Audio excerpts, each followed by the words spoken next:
설날 아침 평온했던 가족 모임이 한 통의 전화로 완전히 뒤바뀌었습니다. 여보세요? 혹시 김선주 씨이신가요? 아버지가 어떻게 되신 건가요? 중풍으로 쓰러지셔서 응급실로 오셨습니다. 그 순간부터 한 가정의 운명이 돌이킬 수 없는 방향으로 흘러갔습니다. 20년간 묻어두었던 과거가 갑자기 현실로 돌아왔고 한 가족은 상상도 못한 선택의 기로에 서게 되었습니다. 과연 여러분이라면 어떤 결정을 내리시겠습니까? 오늘 이 이야기를 끝까지 보시면 분명 많은 것을 느끼고 생각하게 되실 겁니다. 이야기 시작 전에 좋아요 한번 눌러주세요. 무료이니까요. 설날 아침 선주는 형들과 함께 차례상을 차리고 있었습니다. 20해 만에 아버지 없는 설날이었습니다. 이제 우리끼리만 지내니까 얼마나 편한지 모르겠다. 첫째 형 선철이 제사용 과일을 다듬으며 말했습니다. 맞아. 그 사람 때문에 설날마다 얼마나 눈치 봤는데. 둘째 형 선우도 고개를 끄덕였습니다. 선주는 잔을 올리며 씁쓸한 표정을 지었습니다.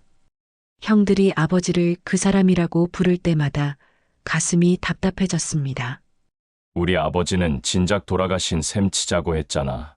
선철이 동생을 바라보며 단호하게 말했습니다. 하지만 선주는 쉽게 지울 수 없었습니다. 아버지가 어머니를 버리고 젊은 여자와 재혼한 것은 용서할 수 없는 일이었지만 완전히 없던 사람 취급하기에는 어딘가 찜찜했습니다. 차례를 마치고 형제들이 둘러앉아 술을 마시는데 선우가 회사 이야기를 꺼냈습니다. 우리 부장이 요즘 고생이 많더라고. 시아버지 요양원비만 월에 200만 원씩 나간다는 거야.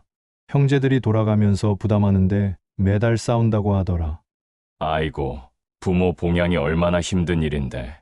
우리는 그런 걸 안 해도 돼서 다행이지. 선철이 한숨을 쉬었습니다.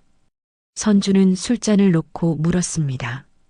형들, 그런데 정말 우리가 아무 책임이 없는 건가요? 야, 또 시작이네. 그 사람이 우리한테 뭘 해줬다고.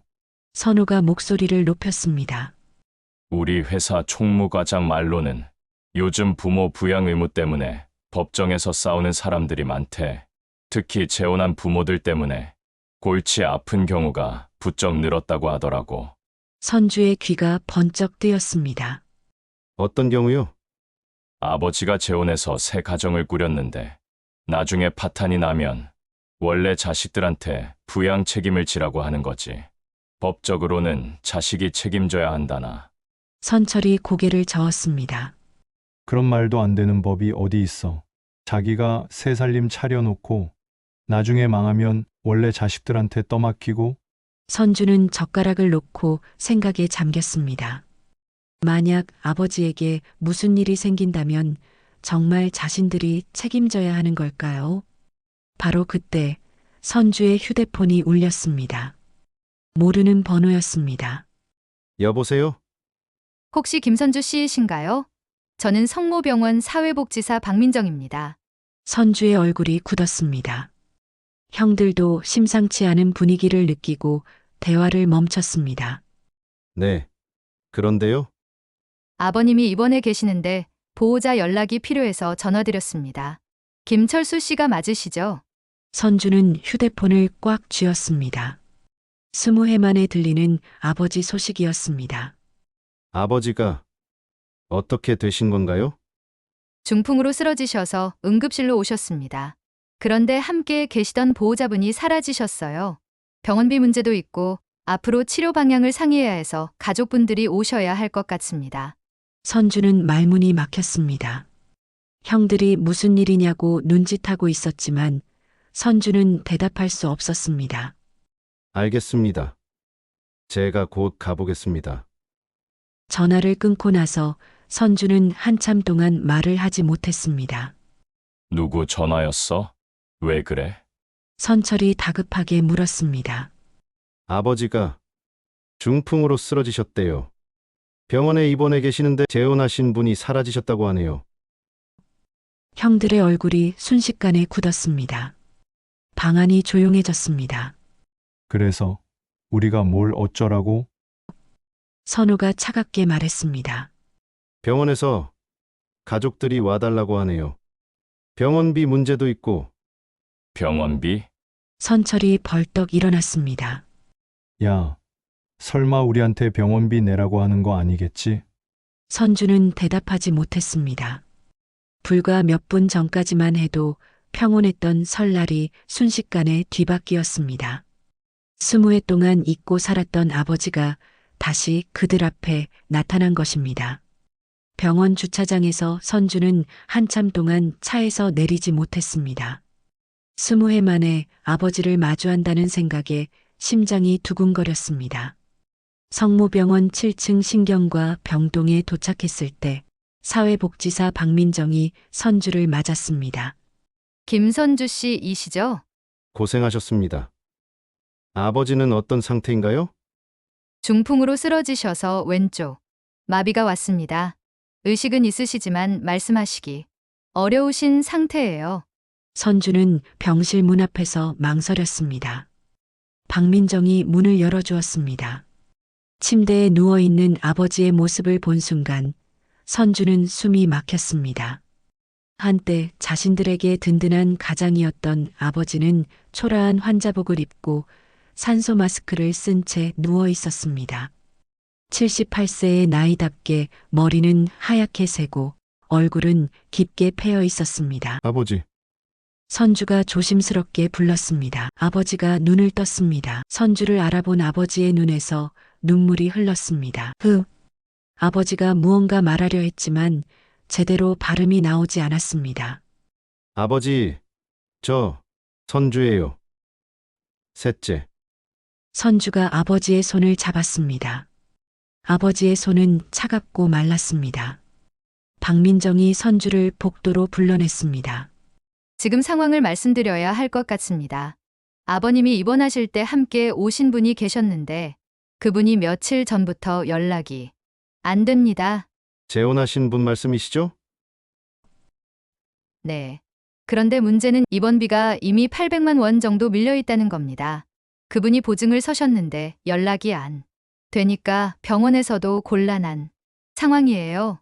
선주의 머리가 복잡해졌습니다. 그래서 가족분들께 연락드린 거예요. 법적으로는 직계가족이 부양 의무가 있거든요. 바로 그때 선주의 휴대폰이 울렸습니다. 선철이었습니다. 선주야, 어떻게 됐어? 형, 상황이 좀 복잡해요. 병원비가 800만 원이나 밀려 있대요. 뭐? 800만 원? 전화 너머로 선철의 목소리가 높아졌습니다. 그리고 재혼하신 분이 사라지셔서 연락이 안 된다고 하네요. 야, 그거 우리가 책임질 일이 아니잖아. 당장 나와. 선주는 전화를 끊고 다시 박민정에게 물었습니다. 혹시 재혼하신 분이 어떤 상황인지 아시나요? 자세한 건 모르겠지만 간병인들 말로는 젊은 여자분이셨다고 해요. 그런데 아버님이 쓰러지신 후로 병원에 한 번도 안 오셨다고 하더라고요. 선주는 충격을 받았습니다. 아버지가 중풍으로 쓰러졌는데도 재혼한 부인이 사라졌다는 것이었습니다. 더 심각한 문제가 있습니다. 박민정이 조심스럽게 말을 이었습니다. 오늘 오전에 채권 추심 업체에서 연락이 왔어요. 아버님 명의로 된 빚이 있다고 하는데 보증인이 연락 두절되어서 가족들에게 연락하겠다고 하더라고요. 빚이요? 네. 정확한 금액은 모르겠지만 상당할 것 같습니다. 선주는 다리에 힘이 빠졌습니다. 병원비도 문제인데 빚까지 있다는 것이었습니다. 다시 병실로 들어가자 아버지가 선주를 바라보고 있었습니다. 아버지의 눈빛에는 미안함과 도움을 요청하는 간절함이 섞여 있었습니다. 아버지, 재혼하신 분은 어디 계신가요? 아버지가 고개를 저었습니다. 말을 하려고 했지만 발음이 되지 않았습니다. 선주의 휴대폰이 또 울렸습니다. 이번에는 모르는 번호였습니다. 김선주 씨죠? 저희는 대한추심업체입니다. 아버님, 김철수 씨 관련해서 연락드렸는데요. 선주의 손이 떨렸습니다. 빚이 얼마나 되나요?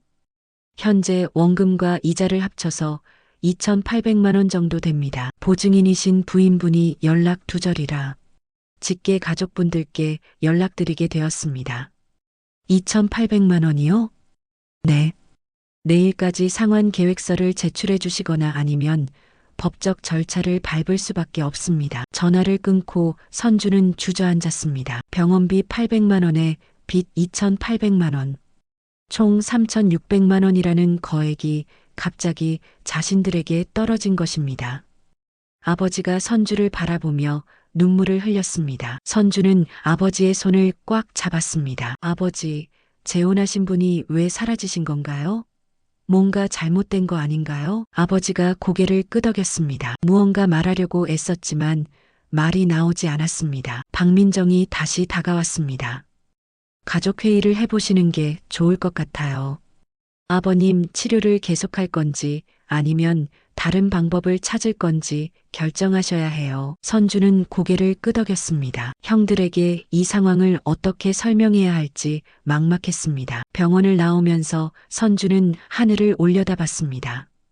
평온했던 설날이 악몽으로 바뀌었습니다. 20해 만에 나타난 아버지는 혼자서는 감당할 수 없는 큰 짐을 안고 왔습니다. 휴대폰이 또 울렸습니다. 이번에는 선우였습니다.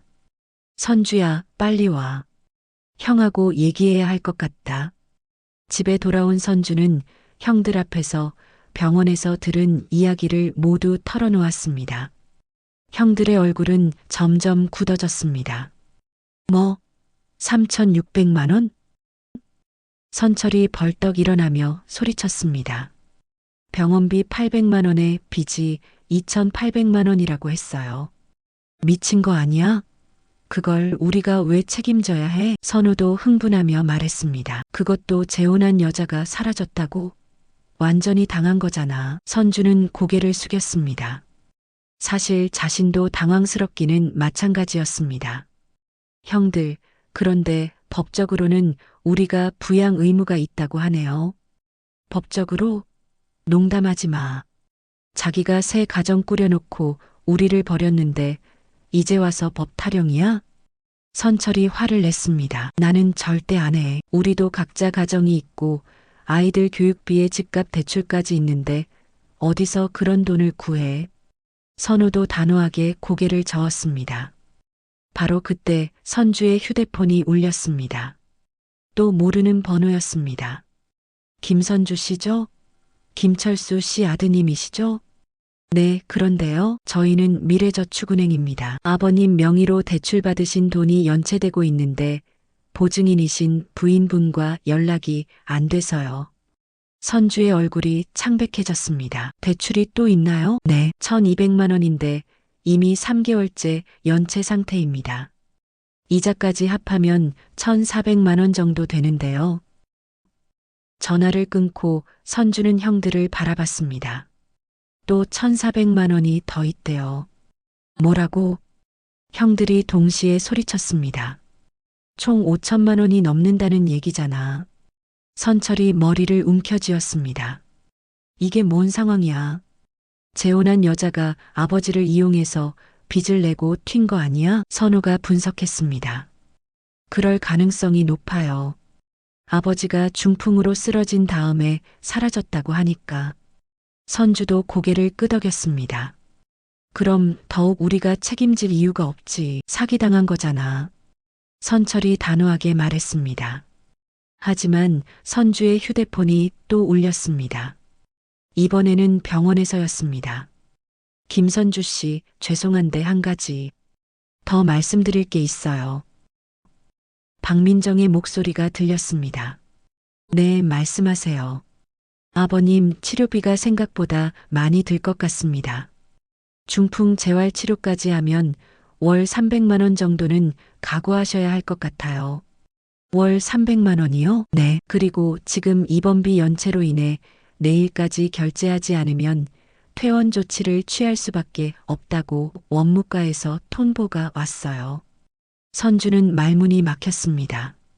그럼 아버지는 어떻게 해야 하나요? 가족분들이 모셔가시거나 아니면 다른 병원을 알아보셔야죠. 전화를 끊고 선주는 형들에게 상황을 설명했습니다. 내일까지 병원비를 내지 않으면 아버지를 퇴원시킨다고 해요. 그럼 퇴원시켜 우리가 뭘 어쩌라고. 선철이 냉정하게 말했습니다. 형, 그러면 아버지는 어떻게 해요? 중풍 환자인데. 그건 재혼한 여자가 알아서 해야 할 일이지. 우리가 뭔 상관이야. 하지만 그 사람은 이미 사라졌잖아요. 선주가 답답해하며 말했습니다. 그럼 어쩌라고? 우리가 5천만 원을 어디서 구해? 너 있어? 선우가 선주를 바라보며 물었습니다. 선주는 대답할 수 없었습니다. 바로 그때 선주의 집 초인종이 울렸습니다. 문을 열어보니 정장을 입은 2명의 남자가 서 있었습니다. 김선주 씨 댁이 맞죠? 네, 그런데요. 저희는 채권 추심업체 직원입니다. 김철수 씨 관련해서 왔는데요. 선주의 등에 식은땀이 흘렀습니다. 아버님 빚건으로 가족분들과 상담을 하려고 합니다. 지금 형들과 회의 중인데요. 그럼 잠깐만 시간 내주세요. 중요한 이야기가 있습니다. 선주는 어쩔 수 없이 그들을 집 안으로 들였습니다. 아버님이 보증인과 함께 사라지시면서 채무가 고스란히 가족들에게 넘어왔습니다.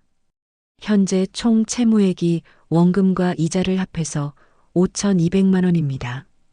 5,200만 원이요? 선철이 놀라며 물었습니다. 네. 이자는 매일 붙고 있고요.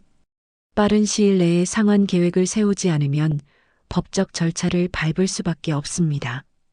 우리는 책임이 없습니다. 재혼한 분이 알아서 해야 할 일 아닌가요? 선우가 항변했습니다. 법적으로는 직계 가족에게 부양 의무가 있습니다. 재혼 여부와 상관없이요. 추심업체 직원이 서류를 꺼내며 말했습니다. 이건 법원 판결문인데 비슷한 사례에서 자식들이 부양 의무를 인정받은 경우입니다. 형들의 얼굴이 창백해졌습니다. 일주일 드리겠습니다. 그 안에 상환 계획서를 제출해 주세요. 안 그러면 재산 압류부터 시작하겠습니다. 추심업체 직원들이 나간 후 집안은 죽음과 같은 정적이 흘렀습니다. 이거 완전히 큰일 났네. 선철이 한숨을 쉬었습니다. 그 재혼한 여자를 찾아야 해. 분명 계획적으로 아버지를 이용한 거야. 선우가 분석했습니다. 선주는 고개를 끄덕였지만 마음이 무거웠습니다. 20해 만에 나타난 아버지는 감당할 수 없는 폭탄을 안고 온 것이었습니다. 다음 날 아침 선주는 잠을 제대로 이루지 못한 채 회사에 출근했습니다. 하지만 집중할 수 없었습니다. 병원에서는 오늘까지 입원비를 내지 않으면 아버지를 퇴원시키겠다고 했고 추심업체는 일주일 안에 상환 계획서를 내라고 압박했습니다. 점심시간에 선주는 형들과 다시 만났습니다. 선주야, 밤새 생각해봤는데 우리가 할 수 있는 건 없어. 선철이 단호하게 말했습니다. 그 사람은 우리를 버렸어. 이제 와서 우리가 책임질 이유가 없다고. 선우도 고개를 끄덕였습니다. 형들 말이 맞긴 한데 그럼 아버지는 어떻게 해요? 그건 아버지가 알아서 해야 할 일이야. 재혼한 여자를 찾든지 말이야. 선철이 냉정하게 대답했습니다. 바로 그때 선주의 휴대폰이 울렸습니다. 병원에서였습니다. 김선주 씨, 입원비 결제는 어떻게 하실 건가요? 오후 3시까지 결제하지 않으시면 퇴원 절차를 밟아야 합니다. 선주는 형들을 바라봤습니다. 형들은 고개를 저었습니다. 조금만 더 시간을 주세요. 가족들과 상의 중입니다. 죄송하지만 더 이상 기다릴 수 없습니다. 병원 규정상 어쩔 수 없어요. 전화를 끊고 선주는 한숨을 쉬었습니다. 형들, 저라도 병원에 가봐야겠어요. 야, 너 설마 병원비 내려고 하는 거 아니지? 선우가 놀라며 물었습니다. 그냥 아버지 상태나 보고 올게요. 선주는 거짓말을 했습니다. 사실 마음속으로는 어떻게든 해결책을 찾고 싶었습니다. 병원에 도착하자 박민정이 기다리고 있었습니다. 어떻게 하실 건가요? 지금 원무과에서 퇴원 서류를 준비하고 있어요. 입원비를 제가 낼게요. 선주가 조용히 말했습니다. 정말요? 800만 원인데 괜찮으세요? 선주는 고개를 끄덕였습니다. 사실 자신의 적금을 해지해야 했지만 아버지를 길거리에 내몰 수는 없었습니다. 원무과에서 카드 결제를 마치고 선주는 병실로 향했습니다. 아버지는 여전히 산소 마스크를 쓰고 누워 있었습니다. 아버지, 저 왔어요. 아버지가 눈을 뜨고 선주를 바라봤습니다. 눈에 눈물이 고였습니다. 아버지가 무언가 말하려고 했습니다. 선주는 아버지의 손을 잡았습니다. 괜찮아요. 제가 처리할게요. 바로 그때 간병인이 다가왔습니다. 보호자분이세요? 말씀드릴 게 있어요. 네, 뭔가요? 어제 이상한 사람들이 왔었어요. 정장 입은 남자들이 환자분 찾으면서 가족들 연락처 물어보더라고요. 선주의 가슴이 철렁했습니다. 혹시 뭐라고 하던가요? 빚 때문에 왔다고 하더라고요. 그런데 더 심각한 건 환자분 부인으로 보이는 여자가 어제 밤에 왔다 갔어요. 부인이요? 네. 젊은 여자였는데 환자 물건들을 가져갔어요. 통장이랑 도장 같은 거요. 선주는 충격을 받았습니다. 재혼한 부인이 아버지의 남은 재산까지 가져간 것이었습니다. 그 여자가 뭐라고 하던가요? 별말 없이 그냥 가져가더라고요. 보호자인 줄 알고 말리지 못했어요. 선주는 주먹을 꽉 쥐었습니다. 완전히 계획적이었습니다. 다시 복도로 나온 선주에게 박민정이 다가왔습니다. 다행히 입원비 문제는 해결됐네요. 그런데 앞으로 치료비가 만만치 않을 거예요. 얼마나 들까요? 재활치료까지 하면 월 300만 원은 각오하셔야 해요. 최소 6개월은 해야 하고요. 선주는 계산해 봤습니다. 1,800만 원이었습니다. 여기에 기존 빚 5,200만 원까지 합하면 7천만 원이 넘었습니다. 집에 돌아온 선주를 아내 미영이 기다리고 있었습니다. 여보, 오늘 이상한 사람들이 왔었어. 이상한 사람들? 채권 추심업체라고 하면서 여보 아버지 빚 때문에 왔다고 하더라고. 나는 모른다고 했는데. 선주의 얼굴이 굳었습니다. 그 사람들이 뭐라고 하던? 일주일 안에 연락 안 하면 집까지 압류할 수 있다고 하던데 설마 진짜야? 미영의 목소리에 불안함이 묻어났습니다. 여보, 혹시 시아버지 일에 연루된 거야? 나는 절대 반대야. 우리도 대출금 있고 아이들 교육비도 만만치 않은데. 선주는 대답하지 못했습니다. 여보, 대답해봐. 설마 시아버지 병원비 낸 거 아니지? 미영이 다급하게 물었습니다. 800만 원 냈어. 뭐? 800만 원을 어디서 구했어? 적금 해지했어. 미영이 소리를 질렀습니다. 미쳤어? 그 돈 우리 아이 학원비인데 왜 시아버지한테 써? 그럼 아버지를 길거리에 내몰라고? 당연하지. 우리를 버리고 간 사람한테 왜 우리가 희생해야 해? 부부 싸움이 시작됐습니다. 아이들이 방에서 나와 부모를 바라봤습니다. 엄마, 아빠, 왜 싸워? 고등학생 아들이 걱정스럽게 물었습니다. 아빠가 할아버지 때문에 우리 돈을 썼대. 미영이 화를 내며 말했습니다. 할아버지가 아프신가 봐? 아빠한테 물어봐. 선주는 아이들을 바라보며 마음이 아팠습니다. 자신의 결정 때문에 가족들까지 힘들어하고 있었습니다.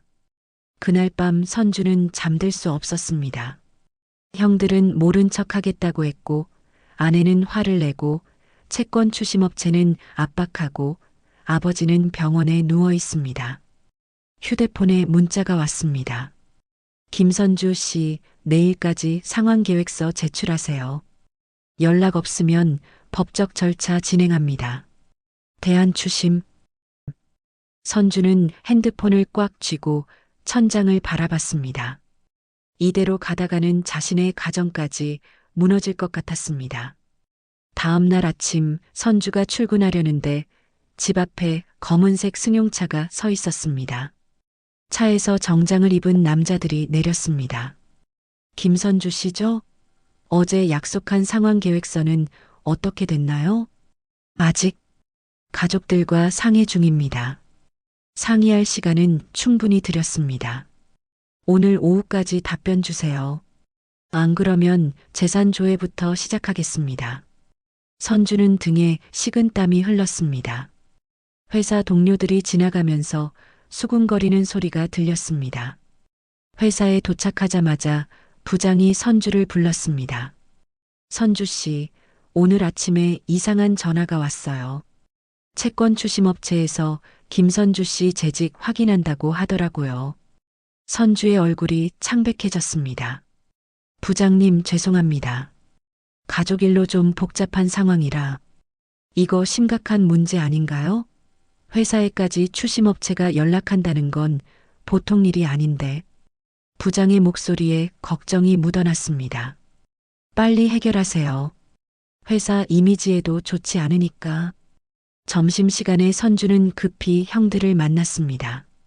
형들, 큰일 났어요. 추심업체가 회사까지 연락했어요. 뭐, 회사까지? 선철이 놀랐습니다. 그리고 오늘 오후까지 답변 안 하면 재산조에 들어간다고 해요. 그래서 우리가 어떻게 해줄 수 있어? 선우가 냉정하게 말했습니다. 형들, 제발 도와주세요. 저 혼자서는 감당이 안 돼요. 선주야, 우리도 각자 살기 바빠. 내 월급으로는 우리 집 대출 이자 내기도 빠듯해. 선철이 고개를 저었습니다. 그리고 애초에 우리가 책임질 일이 아니라고 했잖아. 하지만 법적으로는. 법적으로 뭔 소리야. 우리는 이미 아버지가 죽은 걸로 알고 살았어. 선우가 목소리를 높였습니다. 선주는 더 이상 말할 수 없었습니다. 형들의 마음이 단단히 굳어 있다는 걸 알 수 있었습니다. 오후에 회사로 돌아오자 직원들의 시선이 이상했습니다. 수군거리는 소리가 들렸습니다.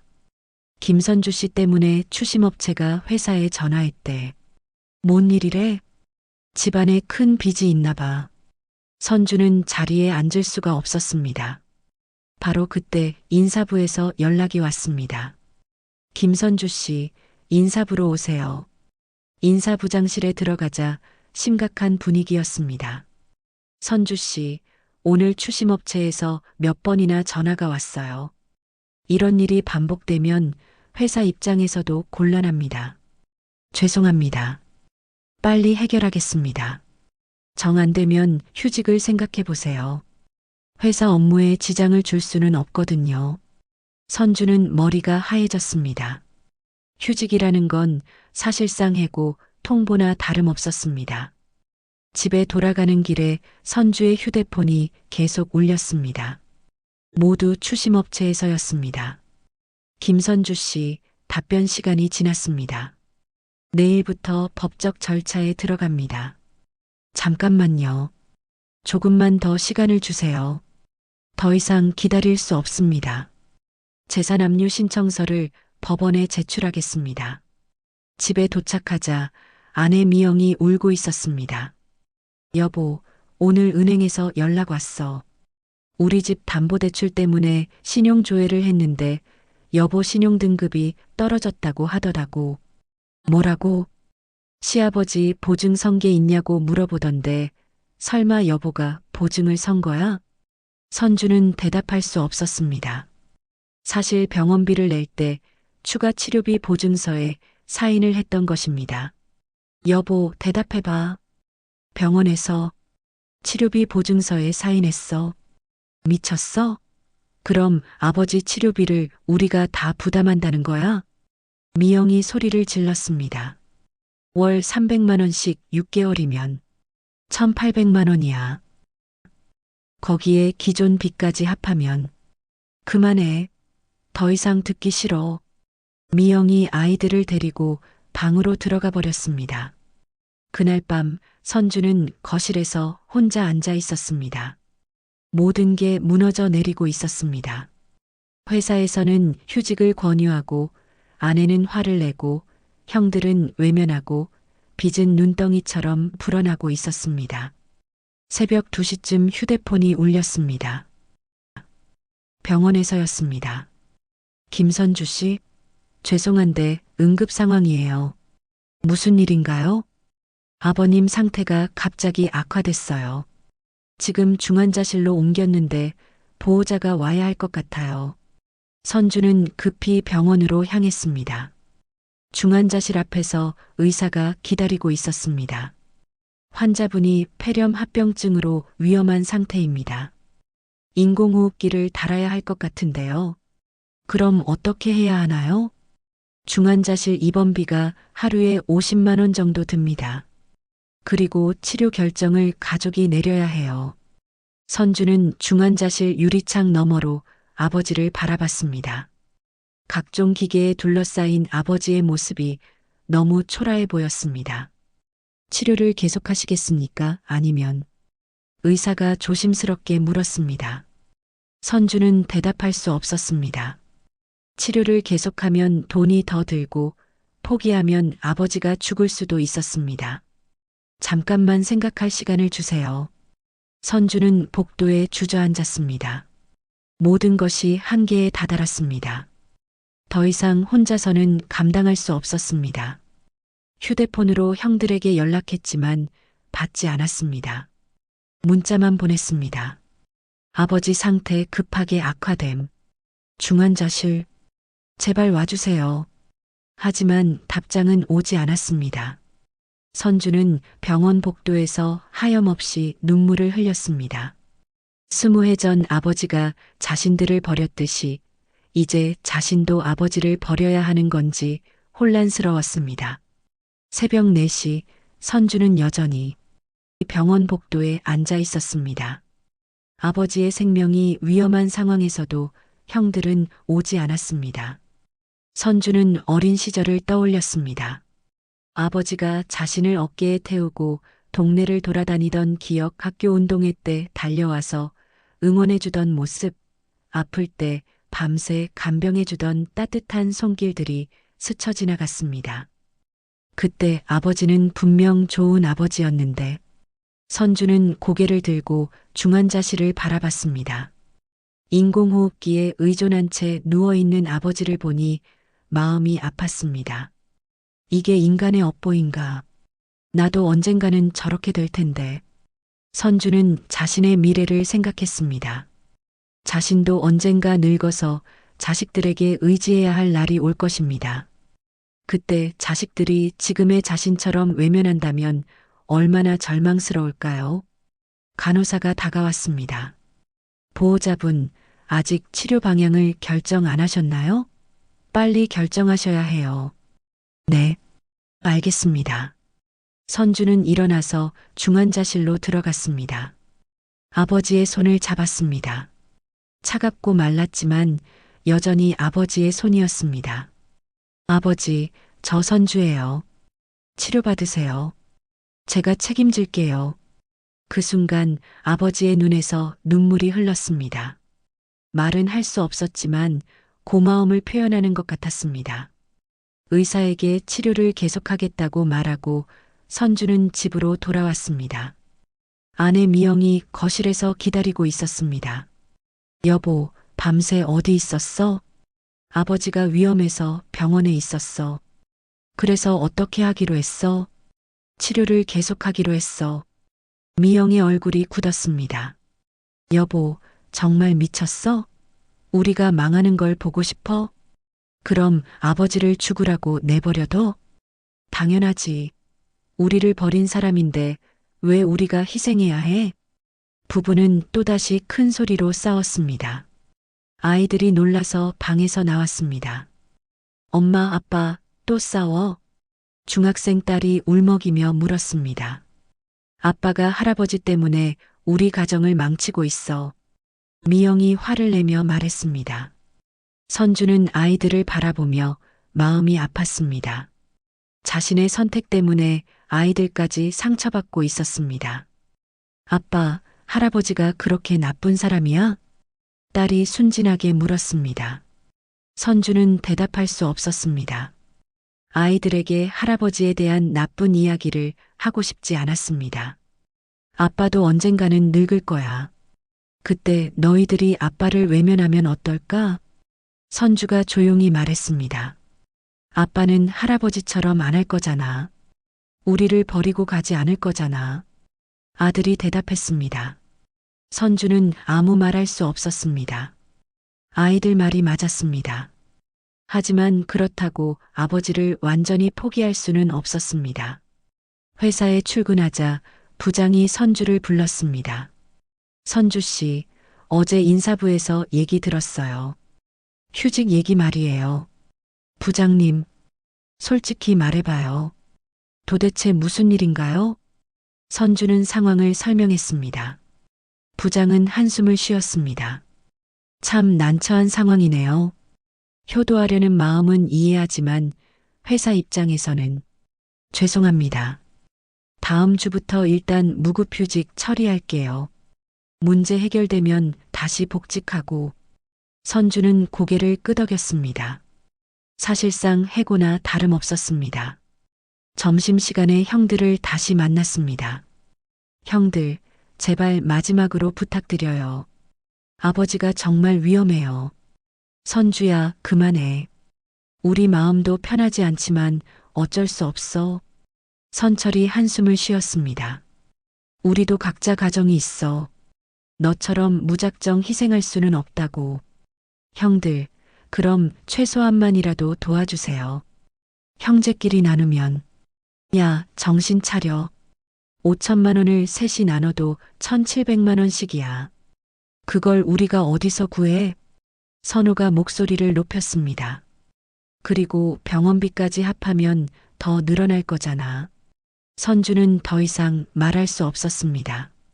형들의 마음이 돌처럼 굳어 있다는 걸 알 수 있었습니다. 집으로 돌아가는 길에 선주는 재혼한 아버지 부인을 찾아야겠다고 생각했습니다. 그 여자가 모든 문제의 시작이었습니다. 병원에 들러 간병인에게 물어봤습니다. 혹시 아버지 부인에 대해서 아시는 게 있나요? 이름이 최영이라고 했던 것 같아요. 나이는 40대 초반 정도 되어 보였고요. 다른 정보는 없나요? 한번 전화 받는 걸 들었는데 누군가한테 오빠라고 부르더라고요. 남자 목소리였어요. 선주는 귀가 번쩍 뜨였습니다. 혹시 다른 남자와 바람을 피운 것일까요? 그리고 가끔 유흥업소에서 일한다는 얘기를 하더라고요. 간병인의 말에 선주는 충격을 받았습니다. 아버지가 유흥업소 여자와 재혼한 것이었습니다. 그럼 처음부터 아버지를 노린 거였구나. 선주는 분노가 치밀었습니다.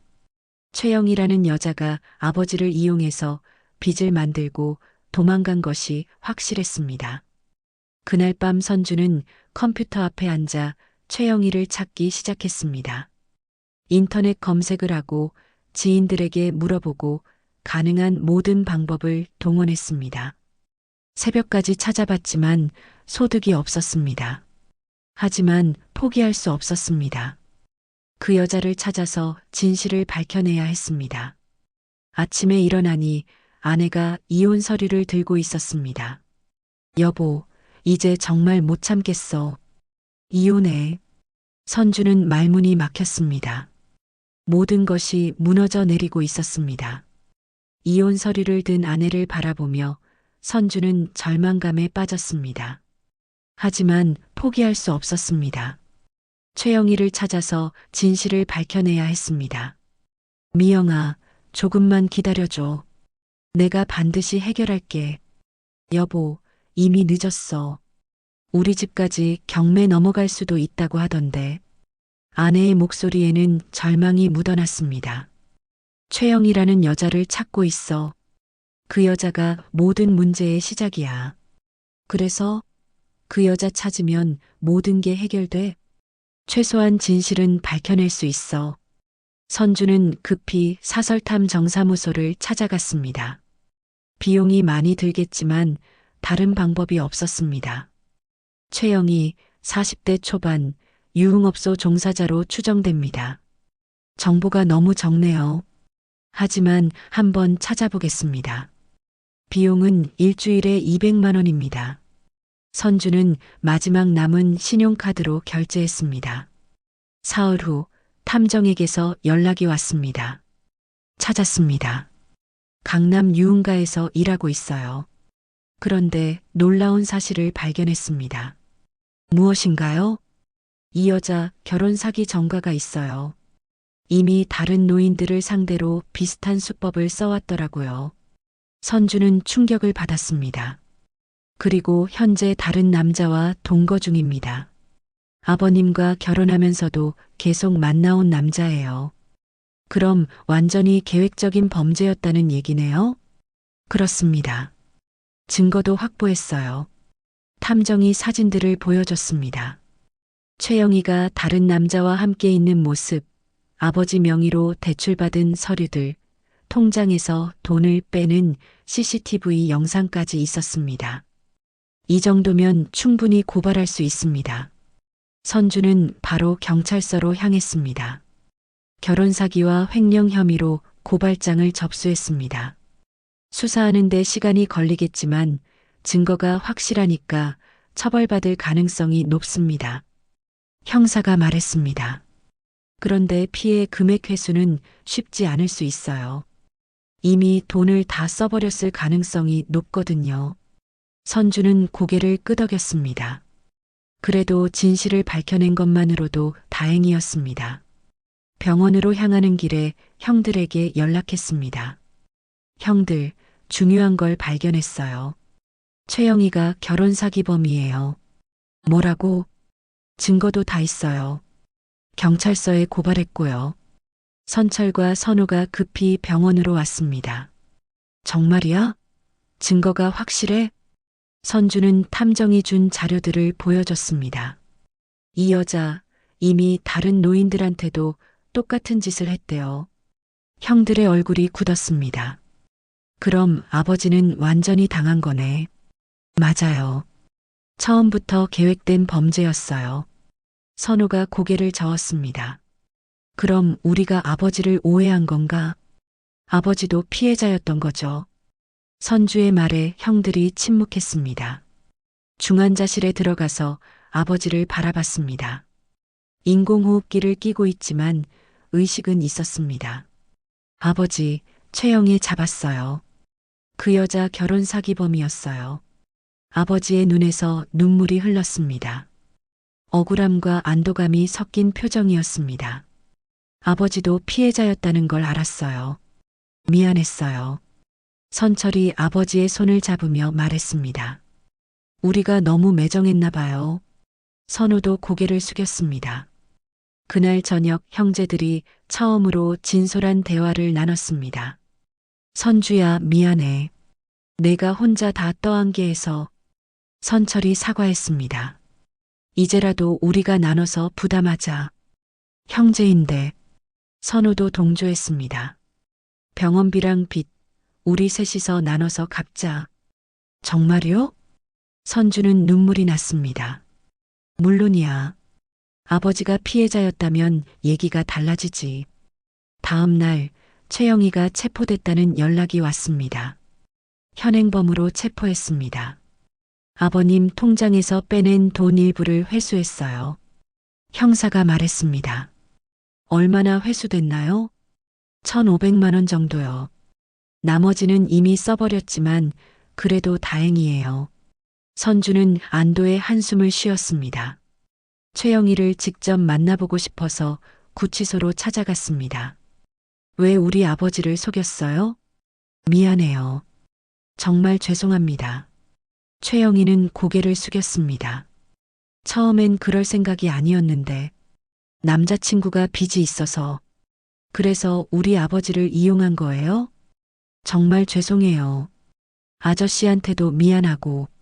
선주는 더 이상 듣기 싫었습니다. 하지만 화는 많이 가라앉았습니다. 진실을 알았기 때문입니다. 병원으로 돌아와서 아버지에게 말했습니다. 아버지, 최영희가 자백했어요.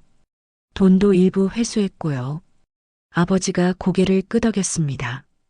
이제 형들이랑 같이 아버지 돌볼 거예요. 혼자 안 하셔도 돼요. 그때 의사가 들어왔습니다. 환자분 상태가 많이 좋아졌어요. 일반 병실로 옮겨도 될 것 같습니다. 형제들이 모두 기뻐했습니다.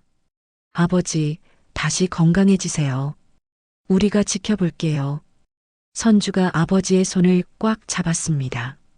그날 밤 집에 돌아가니 아내가 기다리고 있었습니다. 여보, 뉴스에서 봤어. 시아버지 사기당했다는 거 맞지? 응. 모든 게 해결됐어. 그럼 이혼 얘기는? 미안해. 나도 너무 힘들었어. 부부가 서로 안아주며 눈물을 흘렸습니다. 이제 정말 끝난 거지? 응. 형들이랑 같이 해결하기로 했어. 드디어 긴 악몽이 끝나는 것 같았습니다. 6개월 후 선주는 아버지가 계신 요양원을 찾았습니다. 형제들이 함께 비용을 분담해서 좋은 곳으로 모실 수 있었습니다. 최영희로부터 회수한 돈과 형제들의 공동 부담으로 빚도 상당 부분 정리됐습니다. 아버지, 안녕하세요. 휠체어에 앉은 아버지가 선주를 보고 미소를 지었습니다. 재활치료 덕분에 많이 회복되어 이제는 간단한 대화도 가능했습니다. 주야. 네, 아버지. 오늘 기분 어떠세요? 고마워. 아버지의 목소리는 여전히 어눌했지만 마음은 충분히 전달됐습니다. 아버지, 형들도 곧 오실 거예요. 선주가 말하자 아버지가 고개를 끄덕였습니다. 요즘은 형들도 정기적으로 아버지를 찾아뵙고 있었습니다. 선주야, 미안하다. 아버지가 힘들게 말을 이었습니다. 뭐가 미안하세요? 너희들 힘들게 해서. 선주는 아버지의 손을 꽉 잡았습니다. 괜찮아요. 이제 다 지나간 일이에요. 내가 잘못했어. 아버지의 눈에 눈물이 맺혔습니다. 최영희한테 속아서 너희들한테 피해줘서. 아버지, 그건 아버지 잘못이 아니에요. 아버지도 피해자였잖아요. 선주가 위로했습니다. 하지만 어머니, 배신한 건 내 잘못이야. 아버지가 고개를 숙였습니다. 20년 전 일에 대한 후회가 아직도 남아 있었습니다. 그것도 최영희가 꼬드긴 거였어. 어머니가 그리워.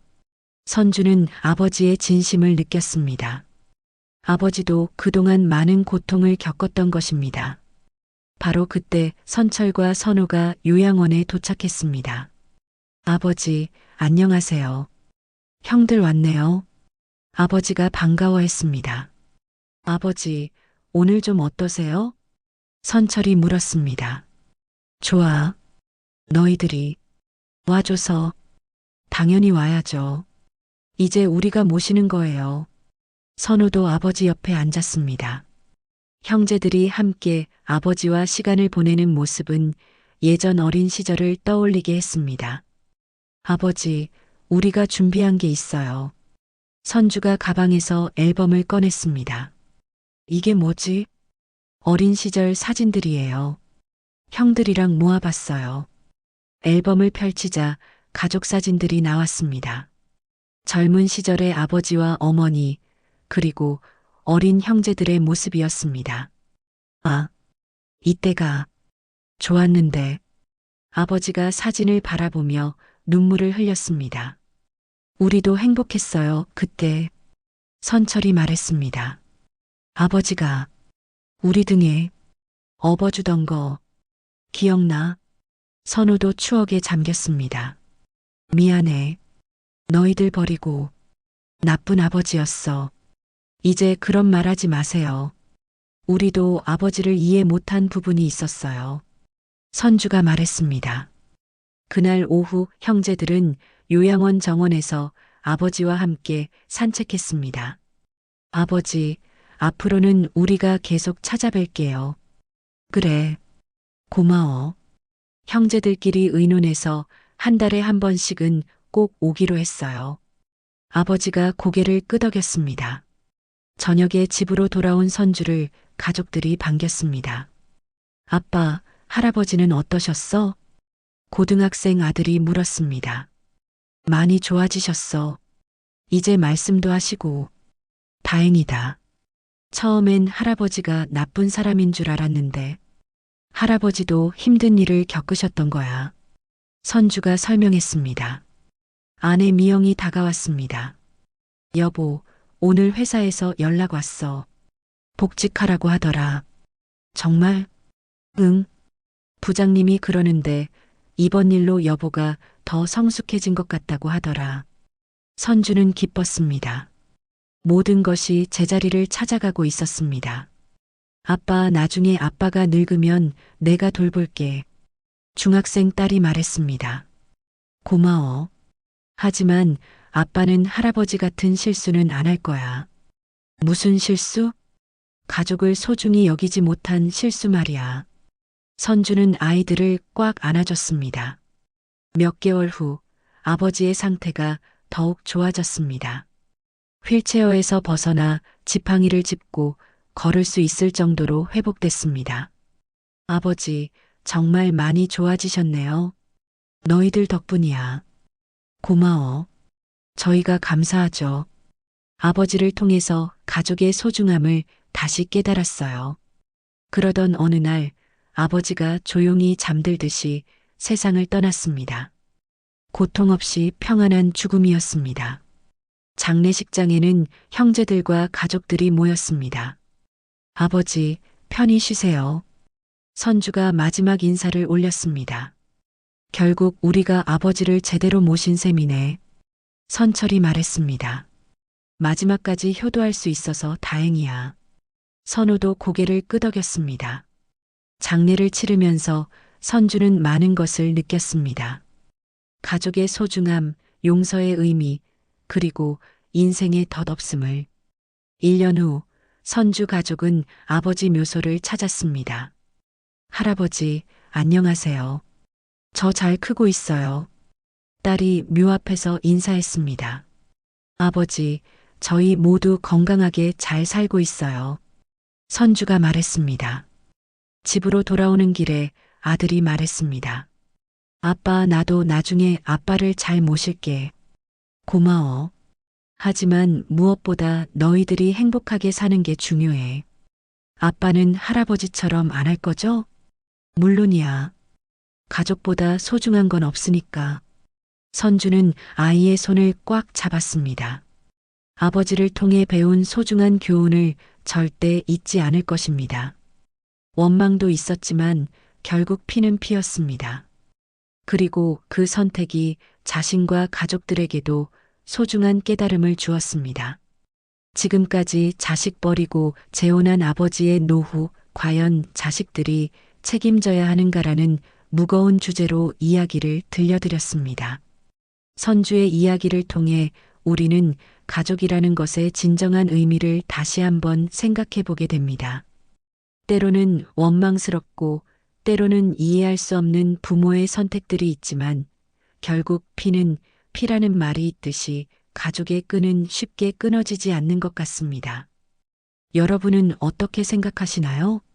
만약 여러분이 선주의 상황에 놓인다면 어떤 선택을 하실 건가요?